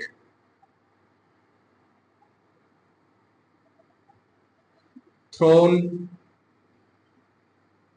from the surface, তো সারফেস থেকে যদি ছুড়ি তাহলে সেক্ষেত্রে escape velocity কি হবে, তাহলে সারফেস থেকে ছুটতে গেলে h ইকুয়ালস টু 0 হবে। সারফেসের ক্ষেত্রে যদি আমি সারফেসে চলে আসি, তাহলে এইখান থেকে এখানে চলে আসলে h এর ভ্যালু কত, 0। তো যদি 0 ইকুয়েশনে পুট করে দিই, তাহলে সেক্ষেত্রে কত পাচ্ছি বলো দেখি, ভিই সারফেসের জন্য হচ্ছে 2 জি ক্যাপিটাল এম বাই আর। ঠিক আছে, এর আগের দিন ক্লাসে আমি বলেছিলাম, ভালো করে দেখো, এটার ভ্যালু আমি বলেছিলাম এটা ভ্যালু মুখস্থ রাখবে। কত লিখে বলেছিলাম এটা, রুট ওভার জিএম বাই আর, এটাকে তোমাদের এটাও ডিরাইভ করে দেখিয়েছিলাম, আমি এখানে দেখিয়ে দিচ্ছি। GM by R equal to এভাবে বলেছিলাম যে জিএম যেখানে থাকবে সেখানে জি আর স্কয়ার বসিয়ে দেবে, তাহলে এটা হচ্ছে রুট ওভার জি আর। এটা বই করে দেখিয়েছিলাম তোমাদের, কত ছিল এটা, 8 কিলোমিটার পার সেকেন্ড। এটার ভ্যালু মুখস্থ রাখবে, এখানে এটা খুবই ক্যালকুলেশন করতে আমাদের খুব হেল্প করবে। তাহলে এই root over G M by R, এটার ভ্যালু যদি আর্থ এর কথা জন্য বলি আর কি, তাহলে এটার ভ্যালু হবে √2 ইন্টু 8 কিমি পার সেকেন্ড। এটার সাথে যদি 8 এর সাথে যে √2 টাকে মাল্টিপ্লাই করো, তাহলে এটা হয় 11.2 কিমি পার আওয়ার। কিন্তু আমরা কিমি পার আওয়ার বলছি, কিমি পার সেকেন্ড, কিন্তু আমরা মনে রাখবো 8√2 কিমি পার সেকেন্ড। কি কারণে যেন মনে রাখবো, যখন আমরা ক্যালকুলেশন করবো 8√2 মনে রাখলে অনেক জায়গাতে আমাদের এই √2টা কাটতে সুবিধা হবে। এমন বেশিরভাগ অঙ্ক এরকমই দেয় যেখানে √2 একটা ফ্যাক্টর আছে। তো তুমি যদি জানো যে 11.2টা অ্যাকচুয়ালি 8√2, তাহলে ক্যালকুলেশন করতে সুবিধা হবে, বুঝতে পারলে। আর এই ভ্যালুটা সবসময় মুখস্থ রাখবে যে রুট ওভার জিএম বাই আর। এরপরের দিন ক্লাসে জিজ্ঞাসা করলে যেন বলতে পারো, না বলতে না হয় যে স্যার ভুলে গেছি। বুঝা গেছে? তাহলে escape velocity from the surface of the earth কত ভ্যালু পেলাম, 11.2 কিমি পার সেকেন্ড। আচ্ছা, যদি আমি এখান থেকে না হয়ে যদি এখান থেকে ছুটতাম, স্কেপ ভেলোসিটি এতটা হতো না, তার থেকে কম হতো। আমি যদি সারফেস থেকে না ছুড়ে যদি এইচ হাইট থেকে ছুটতাম, তাহলে স্কেপ ভেলোসিটি এটাই হতো না তার থেকে কম হতো, কম হতো। আরো উঁচু থেকে ছুড়লে আরো কম হতো। তাহলে মানে যত উপর থেকে ছুড়বো স্কেপ ভেলোসিটি তত কি হবে, কমবে। ঠিক আছে, তাহলে তোমাকে যদি আমি আজ এমনিতে নর্মালি জিজ্ঞাসা করি, যদিও সাধারণত অনেক আরেকটা ম্যাটার আছে, তো তবুও এটা বুঝার, এমনিতে নর্মালি যদি আমি বলি যে কলকাতা থেকে একটা অবজেক্টকে ছুড়লে স্কেপ ভেলোসিটি বেশি লাগবে না দার্জিলিং থেকে ছুড়লে বেশি লাগবে, কলকাতাতে কি হবে, বেশি লাগবে, দার্জিলিং কি হবে, কম হবে। বোঝা গেছে? যদি আরেকটা ফ্যাক্টর আছে যে কোথায় আছে আর কি, অ্যাকচুয়ালি পৃথিবী তো আমাদের পুরো স্ফিয়ার না, পুরো কি স্ফিয়ার শেপের হয়, পুরো স্ফিয়ার শেপের হয় না আর কি। তো একটা ম্যাটার আছে। তো নর্মালি আমরা যদি বলতে চাই হাইটের সাথে সাথে এভাবে ভ্যারি করে, আমরা এটা বলতে পারবো। হয়েছে, বোঝা গেছে? তাহলে স্কেপ ভেলোসিটির গল্প হলো এটা। আচ্ছা, এবার এখান থেকে প্রবলেম কি কি টাইপের দিতে পারে। আচ্ছা, করাচ্ছি আমি প্রবলেমটা, এটুকু টুকে নাও। আচ্ছা, স্কেপ ভেলোসিটির আমরা ফর্মুলা কি পেলাম? স্কেপ ভেলোসিটি আমরা ফর্মুলা পেলাম ভিই ফ্রম দ্য সারফেস যদি করি তাহলে হচ্ছে জি এম বাই আর। এটাকে না সরি, এখানে টু একটা ছিল, এটাকে আমরা এভাবে লিখতে পারি, সেটা হচ্ছে টু, এই জি এম এর জায়গাতে একটা কথা শিখালাম তোমাদের, কত ছিল? Small G R square by R, মানে হচ্ছে root over two G R, এটা আমরা মনে রাখতে পারি। আবার আমরা এই স্মল জি এর সাথে ডেনসিটির একটা সম্পর্ক ছিল না আমাদের, মনে আছে না ভুলে গেছো? Small G is equal to 4/3 pi R rho G ছিল। এটা যদি আমি এখানে পুট করে দিই তাহলে সেক্ষেত্রে কত হবে? তাহলে ভিই ডেনসিটি দিয়ে অনেক সময় যেহেতু দেয় তার জন্য আমি লিখাচ্ছি এটা, তাহলে 4/3 পাই আর রো জি ইন্টু আর, তাহলে 4/8/3 পাই আর রো জি, ও আর আর মিলে হয়ে যাবে আর স্কোয়ার, তাই তো? এখান থেকে আমরা এটা জিনিস আমরা বুঝতে পারলাম। তাহলে যদি বলে দুটো প্ল্যানেটের গল্প বলে এবং তা বলে যে তাদের ডেনসিটি সেম, তার মানে বুঝতে পারছো তাদের রেডিয়াসের উপর ডিপেন্ড করবে, এবং সেটা আর স্কোয়ার আছে রুট ওভার থেকে বাইরে বেরিয়ে যাবে, তাহলে শুধুমাত্র আর এর উপর ডিপেন্ড করবে, যার রেডিয়াস বেশি তার স্কেপ ভেলোসিটি কি হবে? বেশি হবে।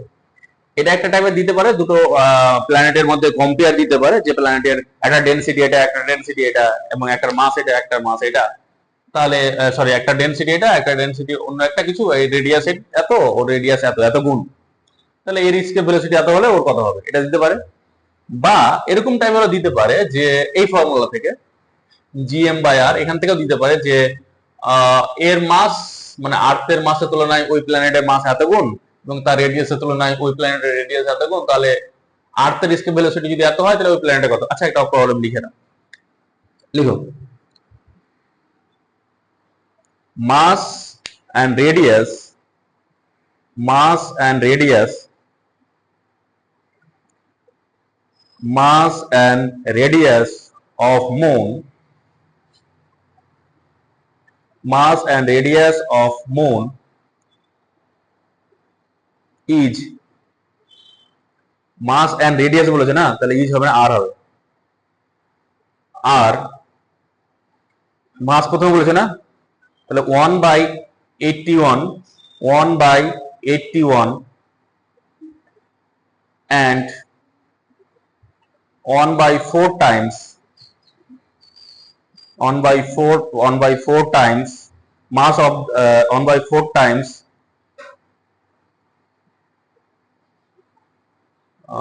এটাকে একটু ই করে লিখলে বেটার হতো। ধরো কি লিখলাম আমরা, mass and radius of the moon আর 1/81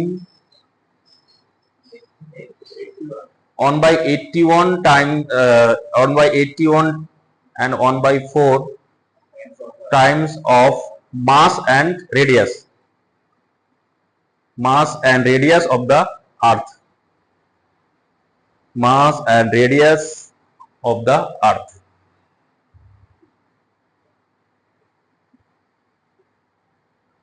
হয়েছে? if escape velocity of the earth is, if escape velocity of the earth is 11.2, এটা বলে দিতে পারে পরীক্ষাতে, না বলে দিতে পারে, ঠিক আছে? earth is 11.2 কিমি per second, then find out the escape velocity of moon।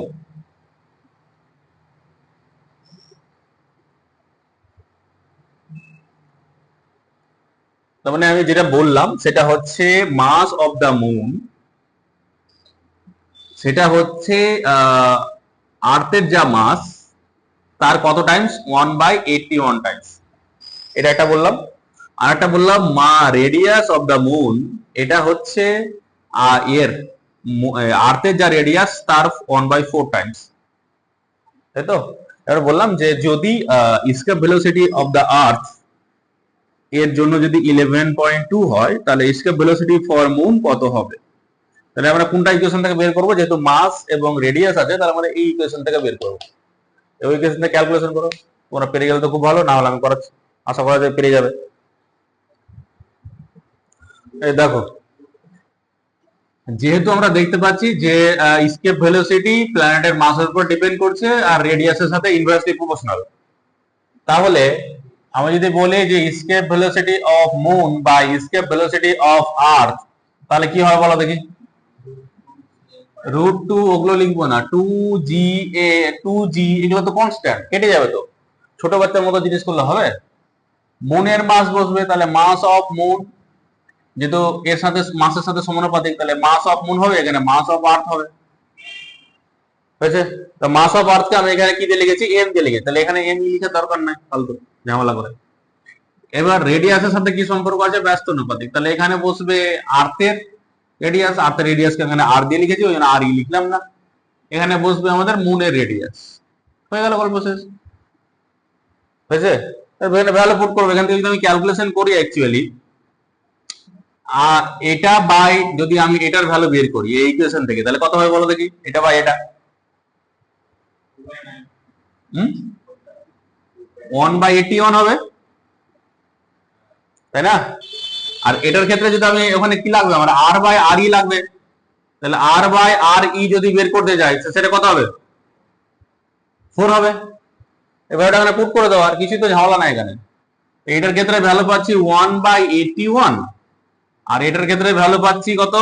4, তারপরে √ওভার, এটা হচ্ছে কত? 2/9, আর এখানে হয়ে যাচ্ছে আমাদের, এখানে হয়ে যাচ্ছে vm/ve, তাহলে vm ইকুয়ালস টু, এটা মাল্টিপ্লাই হয়ে যাবে, তাহলে 2/9 ইনটু এটা হচ্ছে 11.2, এটা হলো ক্যালকুলেশন, এত কিমি পার সেকেন্ড। এটা ক্যালকুলেশন করলে যা আসবে আর কি, এটা হচ্ছে 22 বা ইনটু 4/9, 22.4/9, এত কিমি পার সেকেন্ড। এটা ক্যালকুলেশন করলে যা আসবে সেটা, হয়েছে? এটার প্রবলেম থাকবে, এটার প্রবলেম আমাদের এই পদ্ধতিতে সলভ করতে হবে। নোটসে এটা রিলেটেড অনেক প্রবলেম দেওয়া আছে, যতগুলো দেওয়া আছে সবগুলো করে নেবে, হয়েছে? এবার আমরা যেটা করব সেটা হচ্ছে অরবিটাল ভেলোসিটি, মানে প্ল্যানেটের মোশন আমরা করব, অরবিটাল ভেলোসিটি করব, কাইনেটিক এনার্জি করব, পোটেনশিয়াল এনার্জি করব, আর টোটাল এনার্জি করব। এটা খুব কনসেপচুয়াল জায়গা এবং সেটা আমাদের শিখতে হবে। তাহলে এবার যেটা আমরা করতে যাচ্ছি সেটা হচ্ছে orbital velocity, orbital velocity of, যেটাকে বাংলাতে আমরা বলি কক্ষীয় বেগ, অরবিটাল ভেলোসিটি অফ প্ল্যানেট।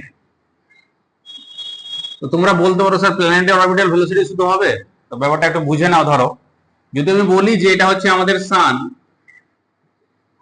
তাহলে সানকে সেন্টার করে বিভিন্ন রকম প্ল্যানেট গুলো রোটেট করছে, আর্থ রোটেট করছে, জুপিটার রোটেট করছে, এরকম অনেকগুলো প্ল্যানেট রোটেট করছে। যদিও সে, আমরা যেখানে যেটা এঁকেছি সেটা হচ্ছে সার্কুলার অরবিট এঁকেছি, এটা হচ্ছে অরবিট যেটা দিয়ে ঘুরে, সার্কুলার অরবিট এঁকেছি, কিন্তু অ্যাকচুয়ালি অরবিটটা সার্কুলার হয় না, যেটা কেপলার বলেছিল। কেপলার শুধু আমরা পড়বো পরে, হয়েছে? কিন্তু আমরা যেহেতু ইলেকট্রিক্যাল হয়, ইলেকট্রিক্যাল ক্যালকুলেশন আমরা করি না আর কি, এটা জটিল হয়, তোমাদের এখন এটা সিলেবাসের মধ্যে নেই, তা সার্কুলার ধরেই আমরা করবো। নাইমামা থেকে কানামামা অনেক ভালো। কেন ভালো? নাইমামা থেকে কানামামা কেন ভালো বলো দেখি? নাইমামা থেকে কানামামা কেন ভালো?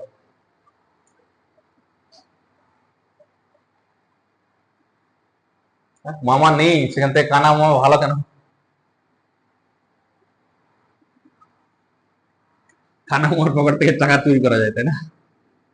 আচ্ছা, এটা হচ্ছে সান, এটা হচ্ছে আমাদের আর্থ। যদি আমি আর্থের কথা বলি, এরকম হতে পারে যে আমি যে ক্যালকুলেশনটা করবো সেটা আমরা ওই এর ক্ষেত্রে ইউজ করতে পারি। দেখা গেল যে এটা হচ্ছে আমাদের, আচ্ছা এখানে গিয়ে দিচ্ছি, ধরো এটা হচ্ছে আমাদের আর্থ, এর চারিদিকে কে ঘুরছে? আবার মন ঘুরছে। এরকম হতে পারে যে যদি আমার এখান থেকে এটুকু ডিস্টেন্স জানা থাকে, আর্থের সেন্টার থেকে মনের ডিস্টেন্স জানা থাকে, তাহলে আমরা এখান থেকে বের করে নিতে পারবো যে মনের অরবিটাল ভেলোসিটি কত, সেটা বের করে নিতে পারবো।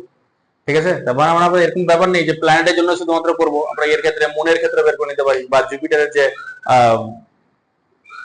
ইয়ে আছে আর কি, তার জন্য আমরা এই কি বলছে তোমার অরবিটাল ভেলোসিটি ক্যালকুলেট করে নিতে পারি। তো আমরা এখন যেটা করছি সেটা হচ্ছে, ধরো আর্থের জন্য করছি, যেহেতু আর্থ আমাদের পরিচিত লোক,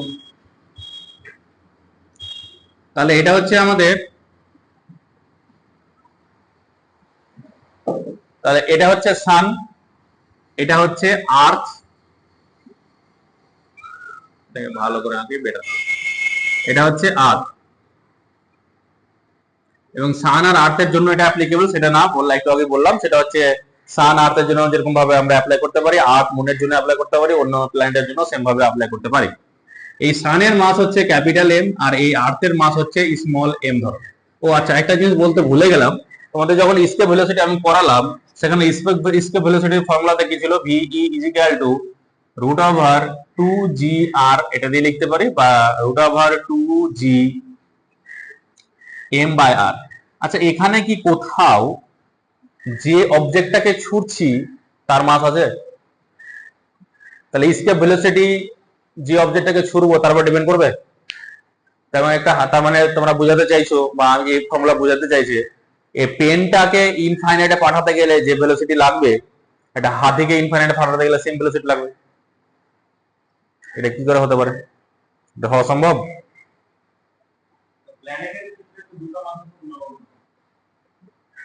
ওটা কি কারণ? নগণ্য, তবে তাহলে ম্যানিপুলেট করতে হতো, ম্যানিপুলেট তো কোথায় করিনি। বলছে যে একদমই সেম লাগবে, মানে কোনো ব্যাপার নেই যে পেনের ক্ষেত্রে যা লাগবে স্কেপ ভেলোসিটি, হাতের ক্ষেত্রে স্কেপ ভেলোসিটি একদমই সেম লাগবে। বা এটা ছোট বলকে ছুটতে গেলে যা স্কেপ ভেলোসিটি লাগবে, আমি যদি একটা হাতি বা ওর থেকে বড় কোনো অবজেক্টকে ছুড়ি তাহলে সে তার স্কেপ ভেলোসিটি সেমই লাগবে। এটা কেমন কথা?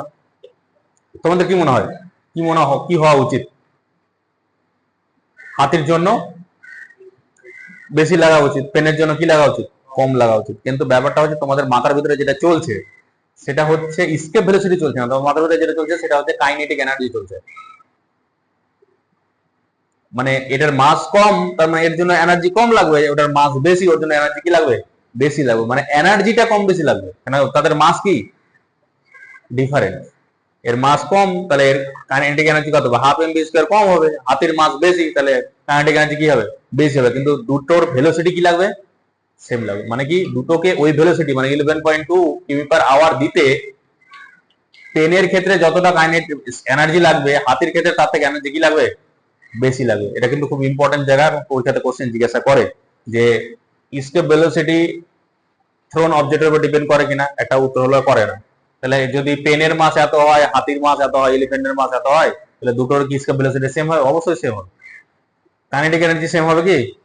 দুটোর কাইনেটিক এনার্জি ডিফারেন্ট হবে, কিন্তু ভেলোসিটি সেম লাগবে। আচ্ছা, আরেকটা জিনিস, এখানে কি কোথাও অ্যাঙ্গেল লেখা আছে?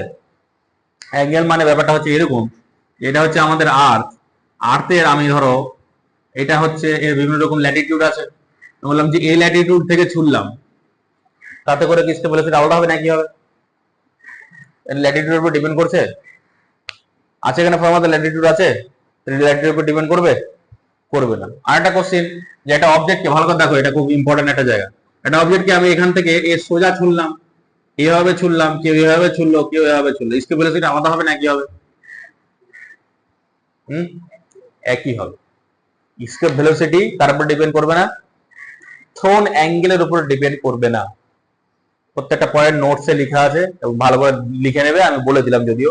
থ্রোন অ্যাঙ্গেলের উপর ডিপেন্ড করবে না, কোন ল্যাটিটিউড থেকে ছুটছি তার উপর ডিপেন্ড করবে না, যে অবজেক্টটা ছুটছি তার মাসের উপর ডিপেন্ড করবে না, ডিপেন্ড করবে কার উপরে? যার সারফেস থেকে ছুটছি তার মাস এবং তার রেডিয়াসের উপরে। বুঝা গেছে? স্কেপ ভেলোসিটি এই জায়গাটা ভালো করে মনে থাকবে, এর থেকে ছোট ছোট কোশ্চেন জিজ্ঞাসা করে, নোটসে আছে, নোটস থেকে ওটা দেখে নেবে। আচ্ছা, এবার যেটা করছিলাম আমরা সেই জায়গাটা দেখো। এবার কথা হলো যেটা, যে সানের মাস ধরলাম আমরা ক্যাপিটাল এম, মুনের মাস ধরলাম স্মল এম, এবং এই সান থেকে মুনের যে ডিস্টেন্স, এই সান থেকে মুনের ডিস্টেন্স, সান থেকে মুনের ডিস্টেন্স মানে কোথায়? সানের সেন্টার থেকে আর্থের সেন্টার, মুন বলছি, সানের সেন্টার থেকে কার সেন্টার? আর্থের। এরকম কিন্তু করবে না যে সানের সারফেস থেকে হয়তো আর্থের সারফেস, এরকম ব্যাপারটা না। ওটা কি, সান তো অনেক বড় সাইজ, আর্থের তো সাইজ অনেক বড়, দুটোর ক্ষেত্রে সেন্টার টু সেন্টার ডিস্টেন্স লাগে। এর সেন্টার থেকে এর সেন্টারের যে ডিস্টেন্স সেটা ধরো আর, ঠিক আছে? আচ্ছা, এই কিভাবে রোটেট করছে বলো দেখি। রোটেট করার জন্য তো একটা সেন্ট্রিপিটাল ফোর্স লাগবে, তাছাড়া রোটেট করতে পারবে? আমরা সার্কুলার মোশনে পড়েছিলাম, আমরা ছিটকে বাইরের দিকে চলে যাবে, কিন্তু ছিটকে বাইরের দিকে যাচ্ছে না, টাকার কোনো কারণটা কি? সেন্ট্রিপিটাল ফোর্স কে সাপ্লাই করছে। সেন্ট্রিপিটাল ফোর্স কি, এদের মধ্যে যে অ্যাট্রাকশন, গ্র্যাভিটেশনাল অ্যাট্রাকশন ফোর্স, সেটা কি সেন্ট্রিপিটাল ফোর্স সাপ্লাই করছে। গ্র্যাভিটেশনাল অ্যাট্রাকশন ফোর্সের ভ্যালু কত হবে? গ্র্যাভিটেশনাল ফোর্স, অ্যাট্রাকশন ফোর্স কত হবে? নিউটনস লাগাও, নিউটনস ল লাগাও। G capital M small M by তাদের মধ্যে ডিস্টেন্স কত, আর্থ আর স্কয়ার। এবং সেটা যদি এই আর্থ যদি এই অরবিটে ভি ভেলোসিটিতে মুভ করে, সেটা সবসময় কি হবে, ট্যানজেনশিয়াল হবে। কার, যে সার্কুলার অরবিট আছে তার সবসময় কি হবে, ট্যানজেনশিয়াল। এটা আমরা দেখেছিলাম যে কোনো সার্কুলার সার্কুলার পাথে যদি কোনো অবজেক্ট ঘুরে তাহলে তার ভেলোসিটি কি হয়, সবসময় ট্যানজেনশিয়ালি থাকে। তাহলে সেক্ষেত্রে যে ভি ভেলোসিটি যদি মুভ করে তাহলে সেন্ট্রিফিউগাল ফোর্স কত হবে, বাইরের দিকে কাজ করবে, তার ভ্যালু কত, M V square by R. তাহলে এম, এই স্মল এম কেন লিখলাম, কে কে এর সার্কুলার পাথে ঘুরছে, আর্থ, আর্থের মাস কত, স্মল এম, ওই জন্য এম ভি স্কয়ার বাই আর করলাম। সেন্ট্রিফিউগাল ফোর্সের ভ্যালু কত পাচ্ছি আমরা, সেন্ট্রিফিউগাল ফোর্স তার ভ্যালু কত পেয়ে যাচ্ছি, M V square by R. তাহলে যদি সার্কুলার পাথে রোটেট করতে হয় তাহলে কি হবে, গ্র্যাভিটেশনাল ফোর্স আর সেন্ট্রিফিউগাল ফোর্স এর ভ্যালু কি হবে, ইকুয়াল হয়ে যাবে। দুটোর ভ্যালু ইকুয়াল করে নাও। তাহলে for circular motion or orbital motion আমি বলতে পারি, সেটা হচ্ছে G capital M small M by R square is equal to small M V square by R. তাহলে এখান থেকে স্মল এম কেটে গেল, একটা আর কেটে দিলাম, তাহলে হচ্ছে ভি এর ভ্যালু হচ্ছে root over G capital M by R. এটা হচ্ছে অরবিটাল ভেলোসিটির ইকুয়েশন। ক্যাপিটাল এমটা কার মাস, সানের, আর আরটা হচ্ছে তাদের মধ্যে ডিস্টেন্স। আচ্ছা এখানে স্মল এম আছে, মানে যে প্ল্যানেট রোটেট করছে তার মাসের উপর ডিপেন্ড করছে। তার মানে আমরা কি দেখতে পেলাম, যে orbital velocity does not depend on the mass of the planet. প্ল্যানেটের মাসের উপর ডিপেন্ড করবে। একই রকম ভাবে যখন আমরা আর্থ আর মুনের ক্যালকুলেশন করব, তখন orbital velocity of the moon depend করবে কার উপরে, mass of the earth. Mass of the মুনের উপর ডিপেন্ড করবে, ডিপেন্ড করবে না। তাহলে যে ঘুরছে তার মাসের উপরে ডিপেন্ড করবে না। আচ্ছা, এটা গেল অরবিটাল ভেলোসিটির ইকুয়েশন। এবার এরকম বলতে পারে যে এরকম এক্সাম্পল ধরো বলতে পারে যে দুটো প্ল্যানেট আছে, তাদের মাস এত এত, সানের চারিদিকে দুজনেই ঘুরছে, তাদের রেডিয়াস দুটো ডিফারেন্ট বললো, তাহলে তাদের অরবিটাল ভেলোসিটি কত। তাহলে এই ফর্মুলা থেকে আমরা ক্যালকুলেশন করে নিতে পারবো, কোনটা ডিরেক্টলি প্রপোর্শনাল কোনটা ইনভার্সলি প্রপোর্শনাল, সেখান থেকে আমরা ক্যালকুলেশন করে বের করে নিতে পারবো। নোটসে অনেক প্রবলেম আছে, সেখান থেকে তোমরা এই জায়গাটা দেখে নেবে। আচ্ছা, এটা গেল আমাদের ভেলোসিটি। আচ্ছা, ভেলোসিটি যদি এটা হয় তাহলে কাইনেটিক এনার্জি কত হবে, তাহলে kinetic energy of the planet কত হবে, কাইনেটিক এনার্জি কত হবে বলো দেখি। কাইনেটিক এনার্জি বের করার ফর্মুলা হচ্ছে হাফ এম ভি স্কয়ার। সরাসরি ফর্মুলা পুট করো, আর ঝামেলার কোনো দরকার নাই। তাহলে হাফ এম, ভি এর ভ্যালু কত পেলাম, তাহলে হচ্ছে root over G capital M by R তার স্কয়ার। এটা ক্যালকুলেশন করলে আমরা ভ্যালু পেয়েছি half G capital M small M by R. এটা হচ্ছে kinetic energy of a planet whose radius is, orbital radius কত আর, আর মাস কত স্মল এম। এটা হচ্ছে তার কাইনেটিক এনার্জি। আচ্ছা, তাহলে আমাকে বলো যে রেডিয়াস অফ দা অরবিট যদি ইনক্রিজ করে তাহলে কাইনেটিক এনার্জি কি হবে, ডিক্রিজ করবে। এখান থেকে কি বুঝতে পারছো একটা জিনিস, যে যদি কাছে থাকে তাহলে কি দেখলাম, রেডিয়াস বাড়লে এটার ভ্যালু কমবে, তাহলে কাছে থাকলে জোরে ঘুরবে আর দূরে থাকলে আস্তে ঘুরবে। তাহলে যে প্ল্যানেট সানের কাছাকাছি আছে সে তাড়াতাড়ি ঘুরবে, তাড়াতাড়ি যদি ঘুরে তাহলে তার এক পাক ঘুরতে মানে টাইম পিরিয়ড যেটা সেটা কি হবে, কম হবে। আর যে প্ল্যানেট দূরে থাকবে তার টাইম পিরিয়ড কি হবে, বেশি হবে। তো ওই জন্য পৃথিবীর টাইম পিরিয়ডকে আমরা বলি 1 বছর। পৃথিবী থেকে যে দূরে আছে তার টাইম পিরিয়ড পৃথিবী থেকে নিশ্চয়ই কি বেশি, আরো দূরে থাকলে কি হবে, আরো বেশি। আর পৃথিবী থেকে কাছে থাকলে কি হবে, কম হবে, তাই না? তাহলে বুধ শুক্র পৃথিবী এরকম যে পড়েছে তোমরা, তাহলে বুধের ক্ষেত্রে কি হবে, টাইম পিরিয়ড পৃথিবী থেকে অনেক কি কম। আচ্ছা, এটা গেল কাইনেটিক এনার্জি, এটা গেল তাদের, আর এটা হলো তার ভেলোসিটি। আচ্ছা, কাইনেটিক এনার্জি হলো, ভেলোসিটি আমাদের হলো। এবার আমরা যেটা করব সেটা হচ্ছে পোটেনশিয়াল এনার্জি। পোটেনশিয়াল এনার্জি খুব সোজা জিনিস। পোটেনশিয়াল এনার্জি কি হয় বলো দেখি? পোটেনশিয়াল বলছি না কিন্তু, পোটেনশিয়াল এনার্জি বলছি। তাহলে পোটেনশিয়াল এনার্জি ফর্মুলা কি? মাইনাস চিহ্ন, মাইনাসটা কে বলবে? মাইনাস জি ক্যাপিটাল এম এর মাস ইনটু এর মাস, তাদের মধ্যে ডিস্টেন্স, তাদের মধ্যে ডিস্টেন্স কত? আর। তাহলে minus G capital M small M by R, সোজা ফর্মুলা। পোটেনশিয়াল এনার্জি ফর্মুলা হলো এটা, আর কাইনেটিক এনার্জি ফর্মুলা হলো এটা। হলো। তাহলে টোটাল এনার্জি কত হবে বলো দেখি? টোটাল এনার্জি, টোটাল এনার্জি মানে কি বোঝায়?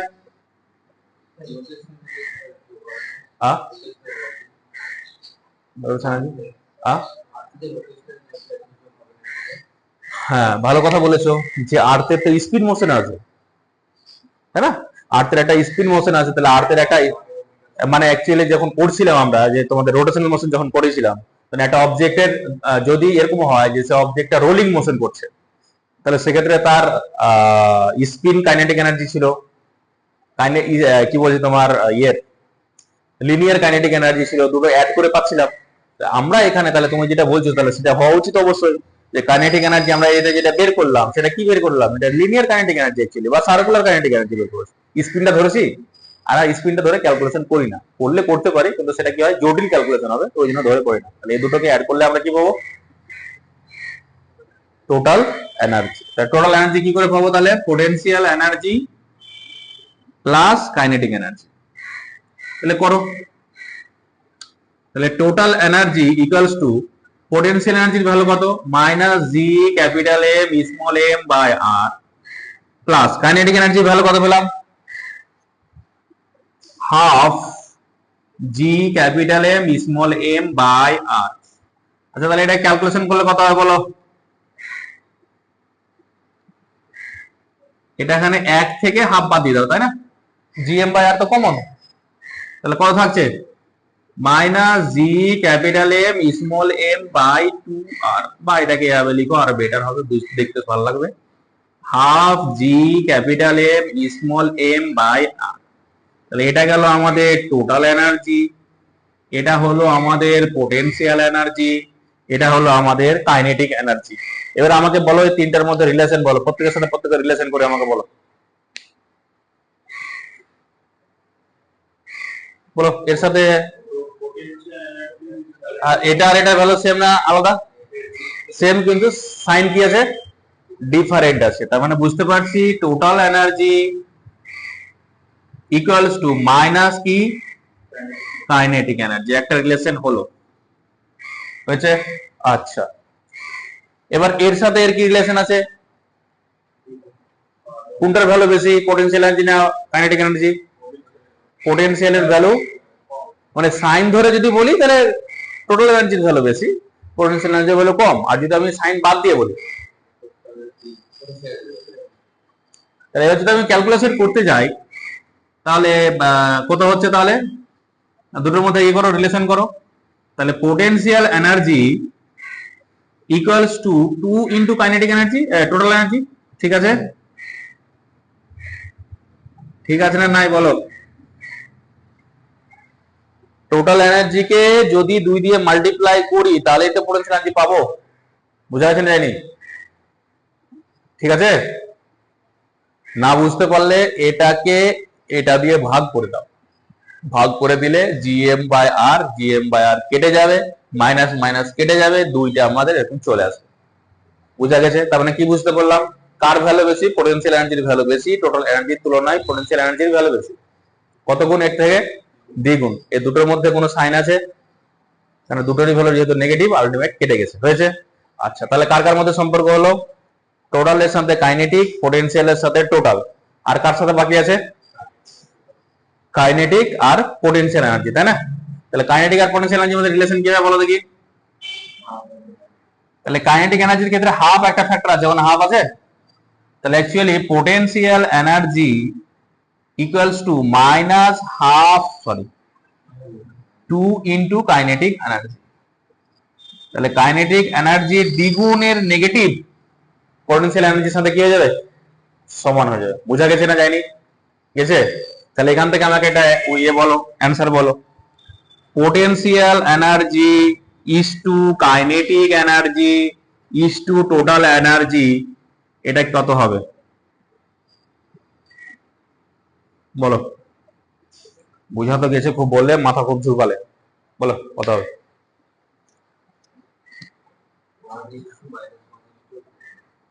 1:2, ভালো করে বলো। হ্যাঁ, 2:-1। আচ্ছা, এটা এভাবে লিখো, আরো বুঝতে সুবিধা হবে। -2:1:-1, ঠিক আছে? -1 দিয়ে মাল্টিপ্লাই করলে আবার চেঞ্জ হয়ে যাবে সাইন, সেটা আলাদা ব্যাপার। আমরা এইভাবে রাখার চেষ্টা করলাম। কাইনেটিক এনার্জি যেহেতু প্লাস, তাহলে প্লাস রাখলাম। পোটেনশিয়াল এনার্জি যেহেতু মাইনাস, তার সামনে মাইনাস রাখলাম। তাহলে এটার ভ্যালু এটার দ্বিগুণ, এটার ভ্যালু এটার দ্বিগুণ হয়েছে। পরীক্ষাতে এই রিলেশন থেকে দিতে পারে, একটা এরকম দিতে পারে যে কাইনেটিক এনার্জি আর টোটাল এনার্জির মধ্যে রিলেশন। তাহলে এখান থেকে এটুকু হবে, ভালো করে শুনে নাও আগে। বললো কাইনেটিক এনার্জি আর টোটাল এনার্জির মধ্যে অনুপাত, এইটুকুর মধ্যে এটুকু হবে 1:-1। যদি বলে যে পোটেনশিয়াল এনার্জি আর কাইনেটিক এনার্জির মধ্যে অনুপাত, তাহলে রেশিও, তাহলে কথা -2:1, বা এরকম থাকতে পারে 2:-1ও থাকতে পারে, মানে সাইন আলাদা থাকবে। পোটেনশিয়ালের সাথে টোটাল থাকতে পারে, তাহলে -2:-1 মানে 2:1 চলে আসবে। হলো। পরীক্ষাতে এরকমও কোশ্চেন থাকতে পারে, একটা প্ল্যানেট আছে, ধরো পরীক্ষাতে কোশ্চেন কিরকম থাকলো, কোথায় লিখি, ধরো এখানে লিখছি। আমি বললাম একটা প্ল্যানেট আছে, তার কাইনেটিক এনার্জি আমি বলে দিলাম -50 জুল। বলো এই লাইনটা ঠিক আছে লিখেছি না ভুল লিখেছি? একটা প্ল্যানেট যার কাইনেটিক এনার্জি -50 জুল, ঠিক লিখেছি না ভুল লিখেছি লাইনটা? কেন কেন ভুল লিখেছি? কাইনেটিক এনার্জি মাইনাস হতে পারে না, সম্ভব না। কেন? কাইনেটিক এনার্জি ক্ষেত্রে হাফ এম ভি স্কয়ার আছে, তো ভি এর ভ্যালু নেগেটিভ হলো, স্কয়ার করলে পজিটিভ হয়ে যাবে, তাহলে নেগেটিভ সাইন থাকতে পারে না। আচ্ছা গেল। কাইনেটিক এনার্জি যদি এটা হয়, তাহলে পোটেনশিয়াল এনার্জি কত হবে? তাহলে -100 জুল। টোটাল এনার্জি কত হবে? টোটাল এনার্জি হবে 50, মাইনাস না প্লাস? মাইনাস। এগুলো বের করতে জানতে হবে। হলো। আচ্ছা, মাইনাস, কাইনেটিক এনার্জি মাইনাস হওয়ার কারণ কি আমি যদি জিজ্ঞাসা করি? আচ্ছা, মাইনাস এনার্জি মানে কি বলেছিলাম? মাইনাস পোটেনশিয়াল এনার্জি কিসের জন্য তৈরি হয়েছিল বলেছিলাম? অ্যাট্রাকশন ফোর্সের জন্য তৈরি হচ্ছে। তাহলে টোটাল এনার্জি যখন মাইনাস পাচ্ছি, তার মানে কি নিশ্চয়ই এখন তার মধ্যে একটা অ্যাট্রাকশন ফোর্স এখনো বিলং করছে, অ্যাট্রাকশন ফোর্সের জন্য তৈরি হয়েছে। এবার তার মানে মাইনাস আছে, ফ্রি করা মানে কি? তার আমি যদি বলি যে তুমি ফ্রি হবে, তো ফ্রি আমরা কি করে হতে পারি? তুমি, তোমার কাছে কেউ টাকা পাবে, তার মানে তো তুমি নেগেটিভে আছো, তুমি ঋণ করে রেখেছো। তোমাকে বললাম যে তোমার মাইনাস, তোমার ব্যালেন্স হলো -1 লাখ, তার মানে কি 1 লাখ টাকা তোমার কাছে কেউ পাবে। তো তোমাকে যদি ফ্রি হতে হয়, তাহলে তোমার ব্যালেন্স কত হওয়া উচিত? ব্যালেন্স কত হওয়া উচিত? 0 হওয়া উচিত মিনিমাম, তারপর না ফ্রি হবে। তাহলে 0 হতে গেলে কি হবে? মাইনাস ছিল, আরো অত পরিমাণ যদি দিই তাহলে কত হয়ে যাবে? প্লাস হয়ে যাবে। তাহলে কাইনেটিক এনার্জি নেগেটিভ হওয়ার মানে বোঝায় যে সে বাইন্ডিং ফোর্সের জন্য একে ধরে রেখেছে, একটা বাইন্ডিং ফোর্সের দরুন তাকে ধরে রেখেছে অ্যাট্রাকশন ফোর্সের ফলে। যদি এর এনার্জির ভ্যালু 0 হয়ে যায়, তাহলে কি হবে? এখানে আর থাকবে না, এখান থেকে কোথায় চলে যাবে? সরে যাবে, ফ্রি হয়ে যাবে তখন। তার মানে যদি কোনো প্রবলেম এরকম জিজ্ঞাসা করে, একটা প্ল্যানেট, ভালো করে শুনবে এই জায়গাটা, একটা প্ল্যানেট এরকম একটা রেডিয়াসে রোটেট করছে, তাকে ফ্রি করার জন্য রিকোয়ার্ড এনার্জি কত? তাহলে কিছুই না, টোটাল এনার্জি যেটা আছে তার নেগেটিভ সাইনটা বাদ দিয়ে দিলে হয়ে গেল। কারণ যেটা টোটাল এনার্জি আছে, অত পরিমাণ এনার্জি যদি আমি দিয়ে দিই, তাহলে কি হয়ে যাবে? সে ফ্রি হয়ে যাবে। দুটো ভ্যালু যোগ করলে কত হয়ে যাবে? 0 হয়ে যাবে। তাহলে আমি যদি বলি, এই অঙ্কটাতে যদি আমি বলি যে একটা প্ল্যানেট আছে, তার টোটাল এনার্জি এত, calculate the required energy to free that object, তাহলে কত হয় 50 জুল। তার মানে কি অ্যাকচুয়ালি কি বুঝতে পারছি, যেটা কাইনেটিক এনার্জি সেটাই যদি তাকে দিয়ে দিই তাহলে সে কি হয়ে যাবে, ফ্রি হয়ে যাবে। এবার একটা উত্তর আমাকে দাও, অ্যান্সার দাও। একটা প্ল্যানেট আছে যার কাইনেটিক এনার্জি হচ্ছে -100 জুল, আর একটা প্ল্যানেট আছে যার কাইনেটিক এনার্জি হচ্ছে -50 জুল। এই দুটো প্ল্যানেটের মধ্যে কোন প্ল্যানেটটা বেশি স্ট্রংলি, না সরি কাইনেটিক এনার্জি বলছি, একটা প্ল্যানেট আছে যার টোটাল এনার্জি 100 জুল, আর একটা প্ল্যানেট আছে যার টোটাল এনার্জি হচ্ছে 50 জুল। দুটো প্ল্যানেট আছে। এবার আমি যদি বলি যে দুটো প্ল্যানেটের মধ্যে কোন প্ল্যানেটটা বেশি স্ট্রংলি বন্ডিং এ আছে, -100 জুল, তাহলে আমরা এখান থেকে বুঝতে পারছি যে যেখানে এনার্জির ভ্যালু বেশি নেগেটিভ সেখানে বন্ডিং এনার্জিটা তত বেশি স্ট্রং। বুঝতে পেরেছো? আচ্ছা, ওই জন্য তোমরা পড়বে অ্যাটম চ্যাপ্টারে, তোমাদের কেমিস্ট্রি তো হয়ে গেছে না, তো ওখানে পরমাণু ক্ষেত্রে ফার্স্ট অরবিট এনার্জি ছিল -13.6 ইলেকট্রন ভোল্ট হাইড্রোজেন অ্যাটমের। সেকেন্ড অরবিট এনার্জি কত ছিল, -3.4 ইলেকট্রন ভোল্ট। থার্ড অরবিটের মনে আছে 1.5 ইলেকট্রন ভোল্ট। ফোর্থ অরবিটের 0.85 ইলেকট্রন ভোল্ট। এই ভ্যালু চারটা একদম মুখস্থ রাখবে, ঠোঁটে লাগালে।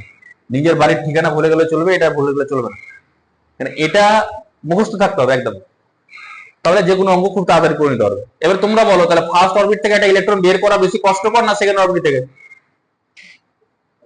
ফার্স্ট অরবিট থেকে। আর যদি বলি সেকেন্ড থেকে বেশি কষ্টকর না থার্ড থেকে? সেকেন্ড থেকে। আমি যদি বলি যে সেকেন্ড থেকে বেশি, থার্ড থেকে বেশি না ফোর্থ থেকে বেশি? থার্ড আর ফোর্থ বললাম, থার্ড থেকে কি হবে, বেশি হবে। তার মানে ওই জন্য বলি যে সবচেয়ে বাইরের অরবিটের এনার্জিকে, সবচেয়ে বাইরের অরবিটের ইলেকট্রনকে বের করা বেশি ইজি, ভিতরে গুলো ক্ষেত্রে কি হয় বেশি কষ্টকর হয়েছে। তাহলে কি বুঝতে পারলাম, এখান থেকে একটা কোশ্চেন জিজ্ঞাসা করে, নেগেটিভ টোটাল এনার্জি নেগেটিভ এর মিনিং, মিনিং মানে কি বুঝাবো, অ্যাট্রাকটিভ ফোর্সের জন্য সেটা তৈরি হচ্ছে এবং সে তাকে বাইন্ডিং একটা এনার্জি দিয়ে তাকে কি রয়েছে ধরে রেখেছে, তাকে ফ্রি করার জন্য ওই পরিমাণ পজিটিভ এনার্জি রিকোয়ার্ড। বোঝা গেছে? তাহলে আমাদের এখান থেকে যে যে জায়গার কোশ্চিন গুলো হতে পারে সেগুলো আমরা বলে দিলাম। ঠিক আছে, বোঝা গেছে? এখান থেকে যত ধরনের কোশ্চিন হতে পারে সবগুলো বলে দিলাম। তোমাদের নোটসে যেটা আছে সেই নোটসটা ভালো করে প্রত্যেকটা অঙ্ক দেখে নেবে, হয়েছে? এখান থেকে শুধুমাত্র আমাদের গ্রাফটা বাকি আছে, সেই গ্রাফটা আমরা এখন করবো। এখন যে গ্রাফটা করাচ্ছি সেটা খুব ইম্পর্টেন্ট গ্রাফ আর কি, পরীক্ষাতে অনেক জায়গাতেই থাকে। তিনটা গ্রাফকে আমি এক জায়গাতে করাচ্ছি, পরীক্ষাতে তিনটা গ্রাফ এক জায়গাতে দেবে কোনো মানে নাই।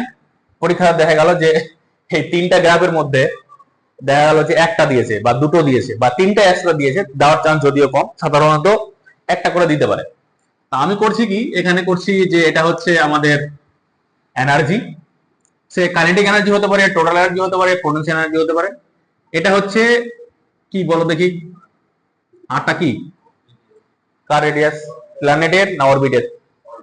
অরবিটের রেডিয়াস। ঠিক আছে, এবার তোমরা আমাকে বলো রিলেশন গুলো আগে দেখি। মোটামুটি কি দেখলাম যে কাইনেটিক এনার্জি, এখানে তো লেখা আছে রিলেশন গুলো না, এই যে টোটাল এনার্জি আর কাইনেটিক এনার্জি ভ্যালু সেম, কিন্তু total energy value positive, sorry kinetic এনার্জির ভ্যালু পজিটিভ আর টোটাল এনার্জির ভ্যালু কি নেগেটিভ, দুটো ভ্যালু সেম। আচ্ছা, আরেকটা জিনিস, পোটেনশিয়াল এনার্জি ভ্যালু কাইনেটিক এনার্জির ভ্যালু ডাবল কিন্তু নেগেটিভ।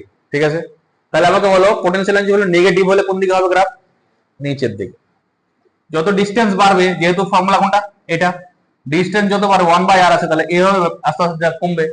তাহলে এটা যদি আমি বলি, আচ্ছা তোমাদের বুঝতে ভালো সুবিধা হবে, আমি যদি বলি যে এটা হচ্ছে এটা কার গ্রাফ হতে পারে, পজিটিভে আঁকলাম, এটা কার graph, kinetic energy. Kinetic energy যদি এটা গ্রাফ হয় তাহলে টোটাল এনার্জির গ্রাফ কেমন হবে, এরকমই হবে কিন্তু উল্টো দিকে হবে, একদম মিরর ইমেজ হবে। তাহলে ঠিক এটা যতটা আমি নিচ্ছি মোটামুটি এটাও ঠিক অতটাই নিতে হবে আমাকে, এবং সেখান থেকে এর একদম মিরর ইমেজ হবে মোটামুটি। হলো এটা, তাহলে কার গ্রাফ হলো, টোটাল এনার্জির গ্রাফ। পোটেনশিয়াল এনার্জির গ্রাফ কি হবে, এটা যতটা আছে এর কি হবে, ডাবল হবে। তাহলে এখান থেকে শুরু হবে আর সে এইভাবে যাবে, তাই না? বুঝতে পারছি না পারোনি? এটা কার গ্রাফ? পোটেনশিয়াল এনার্জি, খুব ইম্পর্টেন্ট গ্রাফ, ভালো করে ড্র করে নেবো। বুঝা গেছে? হ্যাঁ, মিলছে না কেন? এবার দেখো আর এর ভ্যালু কত পুট করলে মিলবে, জিরো হবে এটা। এখানে আর এর ভ্যালু কত পুট করলে এটার ভ্যালু জিরো হবে? হ্যাঁ, ইনফাইনাইট। তাহলে এটা কোথায় গিয়ে মিলাবো? ইনফাইনাইটে। কখন দুটো লাইন ইন্টারসেক্ট করে? ইনফাইনাইটে কখন দুটো লাইন ইন্টারসেক্ট করে? যদি দুটো প্যারালালি হয়ে যায়। ওই জন্য আমরা দুটোকে প্যারালাল লাইন দেখিয়ে ছেড়ে দিচ্ছি, মানে কোথায় গিয়ে মিট করবে? ইনফাইনাইটে গিয়ে। হয়েছে? এটা গেল তাদের মধ্যে গ্রাফ, এটা হলো রিলেশন, এখান থেকে যে টাইপের অঙ্কগুলো থাকবে সেটা করবে। হয়েছে? বোঝা গেছে?